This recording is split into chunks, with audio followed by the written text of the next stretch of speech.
आओ सुनो एक ऐसी कहानी जहां मेहनत, जादू और घमंड आपस में टकराते हैं। एक गांव था, सूखा पड़ा था, जमीन बंजर हो चुकी थी, किसान कर्ज में डूबे हुए थे। हर चेहरा थका हुआ, हर आंख पथराई हुई, सबके सपने मिट्टी में मिल चुके थे।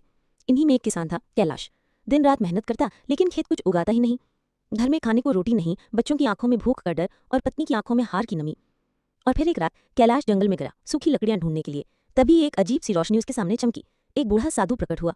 साधु बोला, कैलाश, अगर तू तैयार है तो मैं तुझे एक प्राचीन जादू सिखा सकता हूँ, लेकिन इसकी कीमत बहुत भारी होगी।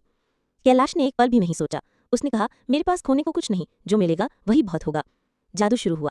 साधु ने उसे एक गुप्त मंत्र सिखाया। कहा, इसे रात के तीसरे पहर खेत में जाकर बोलना, और जो होगा वो कभी किसी को मत बताना। कैलाश ने वैसा ही किया। अगली सुबह पूरा गांव हैरान था। कैलाश के खेत में उगाई थी सोने जैसी चमकती फसलें, बिना पानी बिना खाद के। इतनी फसल की देखते ही देखते कैलाश बन गया गांव का सबसे अमीर किसान। कैलाश का समय बदल गया। अब उसके पास बड़ी हवेली थी, नौकर चाकर, ट्रैक्टर, सोना, दौलत। गांव के लोग उसे भगवान मानने लगे। पर जैसे जैसे उसकी दौलत बढ़ी, वैसे वैसे उसका दिल छोटा होता गया। वो गरीबों की मदद नहीं करता, पुराने दोस्तों से मुंह मोड़ लिया, गांव के लोगों को ताने मारता और हर किसी से कहता, मेरी मेहनत है ये सब, कोई जादू वादू नहीं। लेकिन जादू कीमत मांगता है। एक दिन वही साधु फिर आया, पर इस बार उसका चेहरा डरावना था, आंखें आग जैसी और हाथों में काले धुएं की माला।